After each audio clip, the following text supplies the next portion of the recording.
अगर महाकुंभ न जाए तो कैसे मिलेगा पुण्य। घर बैठे ही करें ये 3 उपाय, स्नान का मिल जाएगा लाभ। नमस्कार दोस्तों, राधे राधे, जय श्री कृष्ण। दोस्तों, महाकुंभ में कौन करता है? सबसे पहले शाही स्नान। जानिए इससे जुड़े नियम, विधि और लाभ, और साथ ही जानिएगा कुंभ पर्व 2025 शाही स्नान तिथियां। और अगर महाकुंभ न जाए तो कैसे मिलेगा पुण्य। घर बैठे ही करें ये 3 उपाय। दोस्तों, सनातन धर्म में किसी खास तिथि पर पवित्र नदियों में स्नान करना जीवन के लिए बेहद शुभ माना जाता है। लेकिन महाकुंभ के शाही स्नान की तिथियों पर स्नान करने से जातक को सभी तरह के पापों से छुटकारा मिलता है और मोक्ष की प्राप्ति होती है। इस बार उत्तर प्रदेश के प्रयागराज में महाकुंभ का आयोजन हो रहा है। इस मेले की शुरुआत के लिए साधु संत बेसब्री से इंतजार कर रहे हैं।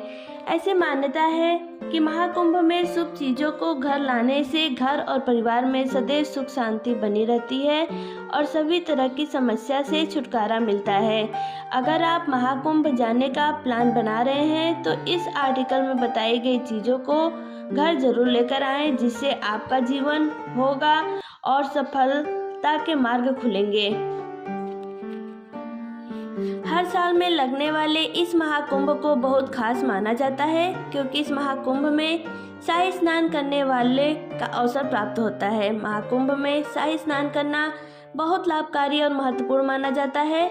मान्यता है कि बिना शाही स्नान के महाकुंभ का पुण्य फल प्राप्त नहीं होता। इसी कड़ी में ज्योतिषाचार्य राधाकांत वत्स ने हमें बताया कि महाकुंभ में शाही स्नान के क्या लाभ और क्या नियम हैं। हर 12 साल में जब भी महाकुंभ लगता है तब शाही स्नान का सबसे पहला मौका नागा साधुओं को मिलता है। शास्त्रों में भी यह बताया गया है कि महाकुंभ में शाही स्नान का सर्वप्रथम अधिकारी एकमात्र नागा साधुओं का है।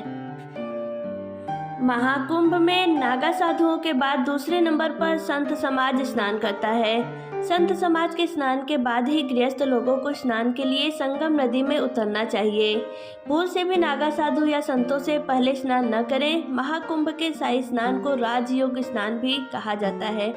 ऐसे में शाही स्नान के समय भूल से भी साबुन या शैम्पू जैसी चीजें लेकर नदी में न प्रवेश करें। किसी भी प्रकार की अशुद्ध वस्तु को स्नान के समय नदी में न डालें। महाकुंभ के शाही स्नान को राजयोग स्नान भी कहा जाता है। ऐसे में शाही स्नान के समय भूल से भी साबुन या शैम्पू जैसी चीजें लेकर नदी में प्रवेश न करें। किसी भी प्रकार की अशुद्ध वस्तु को स्नान के समय नदी में न डालें। महाकुंभ में शाही स्नान करने से व्यक्ति में दैवीय तत्व जागृत होते हैं, जो उसे अध्यात्म की ओर बढ़ा ले जाते हैं। महाकुंभ में शाही स्नान करने से भयंकर रोग भी दूर होता है। व्यक्ति की मृत्यु के बाद मोक्ष मिलता है। कुंभ हिंदुओं और दुनिया का सबसे बड़ा धार्मिक आयोजन माना जाता है। कुंभ अपनी सांस्कृतिक परंपराओं को सहेजने और धर्म को समाज से जोड़े रखने का महापर्व है। कुंभ के वाहक साधु संतों के प्रति समाज की आस्था को प्रदर्शित करने का पर्व है। यही साधु संत है जिन्होंने न केवल धर्म संस्कृति को तमाम विपरीत परिस्थितियों के बावजूद और मजबूत किया, बल्कि समय समय पर देश की रक्षा के लिए हथियार भी उठाए। प्रयागराज में महाकुंभ की रौनक शुरू हो गई है और संगम समेत सभी घाट सजने लगे हैं। 13 जनवरी से संगम नगरी देवलोक जैसी नगरी आने लगेगी। इस दौरान साधुओं की भव्य पेशवाई देखने योग्य होगी। बता दें कि कुंभ में अखाड़ों की पेशवाई सबसे खास होती है। यह आयोजन उनकी आस्था और शक्ति का प्रतीक है। पेशवाई यानी कि राजसी शान शौकत के साथ साधु संतों के कुंभ में प्रवेश करना होता है। साधु संत शाही रूप में राजा महाराजाओं की तरह हाथी, घोड़े और रथों से निकाली जाती है और श्रद्धालु उनका मार्ग में स्वागत व सम्मान करते हैं। ये संत अपने अपने अखाड़ों की ध्वजा लेकर अपनी सेना और परंपराओं के साथ नगर में निकलते हैं। साधु संतों की शाही पेशवाइयों को देखने के लिए दुनिया भर से श्रद्धालु कुंभ नगरी में पहुंचते हैं। महाकुंभ मेला 2025 कब से कब तक चलेगा? महाकुंभ की शुरुआत पौष पूर्णिमा स्नान के साथ होती है, जो कि 13 जनवरी 2025 को है। वहीं महाशिवरात्रि के दिन 26 फरवरी 2025 को अंतिम स्नान के साथ कुंभ पर्व का समापन होगा। इस तरह से महाकुंभ 45 दिन तक चलता है, जिसकी भव्यता देखते ही बनती है। घर में इन उपायों से महाकुंभ का मिलेगा लाभ। पवित्र नदियों में करें स्नान। ज्योतिषाचार्य के मुताबिक यदि आप महाकुंभ का हिस्सा नहीं बन पा रहे हैं तो पवित्र नदियों में स्नान करना चाहिए। यदि यह भी संभव न हो तो घर के पास के स्वच्छ सरोवर या तालाब आदि में भी महाकुंभ स्नान वाले दिन स्नान कर सकते हैं। नहाने के पानी में गंगा जल मिलाएं। यदि आप किसी वजह से कुंभ में नहीं जा पा रहे हैं तो नहाते वक्त पानी में गंगा जल मिलाएं। अगर घर में गंगा जल न हो तो स्नान के पानी में यमुना या फिर गोदावरी नदी का पानी भी मिला सकते हैं। इस मंत्र का करें जाप। महाकुंभ न जाने पर घर में स्नान करते समय गंगे च यमुने च गोदावरी सरस्वती नर्मदे सिंधु कावेरी जले अस्मिन सन्निधि कुरु मंत्र का जप करें। ऐसा करने से महाकुंभ जैसा फल पा सकते हैं। इन उपायों को करने से घर बैठे ही शुभ फलों की प्राप्ति हो सकती है। नकारात्मक ऊर्जा से मिलेगा छुटकारा।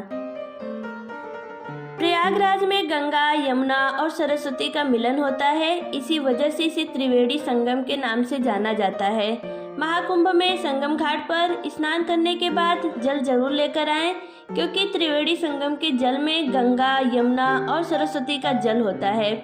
ऐसी मान्यता है कि त्रिवेणी संगम के जल को लाने से घर में खुशियों का आगमन होता है और घर में नकारात्मक ऊर्जा खत्म होती है, साथ ही सकारात्मक ऊर्जा बढ़ती है। सभी ग्रह दोष होंगे खत्म। पौराणिक कथा के अनुसार जब देवताओं और असुरों के बीच समुद्र मंथन हुआ था तो उस दौरान अमृत कलश से प्रयागराज में अमृत की कुछ बूंदें गिरी थी। इसी वजह से प्रयागराज की मिट्टी को बेहद शुभ माना जाता है। ऐसे में आप महाकुंभ की मिट्टी घर ला सकते हैं। ऐसी मान्यता है कि महाकुंभ की मिट्टी लाने से इंसान को सभी ग्रह दोषों से छुटकारा मिलता है। परिवार में बनी रहेगी सुख शांति। इसके अलावा महाकुंभ से पूजा के फूलों को भी घर ला सकते हैं। ऐसा माना जाता है कि महाकुंभ की पूजा के फूलों को घर लाने से परिवार में सुख शांति हमेशा बनी रहेगी और जीवन में आ रहे दुख एवं संकट दूर होंगे। कुंभ पर्व 2025 शाही स्नान तिथियां 14 जनवरी 2025 मकर संक्रांति, 29 जनवरी 2025 मौनी अमावस्या, 3 फरवरी 2025 बसंत पंचमी, 12 फरवरी 2025 माघी पूर्णिमा, 26 फरवरी 2025 महाशिवरात्रि। ज्योतिष के अनुसार सूर्य को सभी ग्रहों का राजा माना जाता है, जो आपके जीवन के लिए ऊर्जा का बड़ा स्रोत होने के साथ आपकी सफलता और समृद्धि का प्रतीक भी माना जाता है। यदि आप महाकुंभ के शाही स्नान के बाद सूर्य को अर्घ्य देते हैं और सूर्य के मंत्रों का जाप करते हैं तो इससे आपके जीवन में सूर्य की ऊर्जा का संचार होगा और समृद्धि बनी रहेगी। शाही स्नान के बाद सूर्य देव को अर्घ्य देना कैरियर, वृद्धि, धन और अधिकार प्राप्ति में सहायक होता है। शाही स्नान के बाद आप उगते सूर्य की ओर मुख करके अर्घ्य दें। इसके लिए आप तांबे के पात्र में लाल फूल और लाल कुमकुम मिलाकर जल चढ़ाएं। अर्घ्य देते समय ओम ह्रीं सूर्याय नमः मंत्र का जाप करें और घर की समृद्धि, स्पष्टता और सफलता की प्रार्थना करें। महाकुंभ में दान का विशेष महत्व है। ज्योतिष के अनुसार यदि आप शाही स्नान के बाद जरूरतमंदों को कुछ विशेष वस्तुओं का दान करते हैं तो इससे आप ग्रहों के अशुभ प्रभाव को कम कर सकते हैं। इस उपाय से आपके जीवन में सकारात्मक ऊर्जा बनी रहती है और जीवन की कई समस्याओं को कम करने में मदद मिलती है। यही नहीं, अगर आपकी कुंडली में अलग अलग ग्रहों की स्थिति कमजोर है तो आप उन्हें भी कुछ उपायों से मजबूत बना सकती हैं। बृहस्पति ग्रह को मजबूत करने के लिए आप पीले वस्त्रों, हल्दी और केले का दान करें। यदि आपकी कुंडली में शनि की स्थिति कमजोर है तो आप काली चीज़ों का दान कर सकते हैं, जैसे काली दाल, सरसों का तेल या लोहे के बर्तनों का दान करें। इसके साथ ही आप यदि ज़रूरतमंदों को अनाज दान करें तो आपके जीवन में खुशहाली बनी रहेगी। भगवान विष्णु को संपूर्ण सृष्टि का पालनकर्ता माना जाता है। उनकी पूजा और तुलसी के पौधे की पूजा करने से शांति, समृद्धि और स्थिरता बनी रहती है। महाकुंभ के शाही स्नान के तुरंत बाद आप भगवान विष्णु की पूजा करें और तुलसी के पौधे को जल अर्पित करें। तुलसी के पौधे को जल चढ़ाते समय ओम नमो नारायणाय मंत्र का 108 बार जाप करें। यदि आप शाही स्नान के तुरंत बाद भगवान विष्णु का पूजन करें और विष्णु जी के सामने गाय के घी का दीपक जलाएं, इस उपाय से पूरे साल आपके घर में खुशहाली बनी रहेगी। इसके साथ ही आप विष्णु सहस्त्र नाम का पाठ करें। इस पाठ को करने से आपके जीवन में आर्थिक समस्याओं के साथ ग्रह दोष समाप्त होते हैं।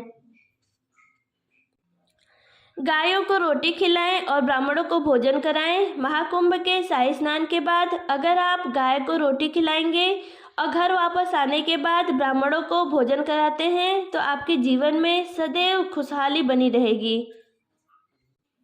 ज्योतिष के अनुसार गायों को चारा खिलाना और ब्राह्मणों को भोजन कराना बहुत पुण्यकारी माना जाता है।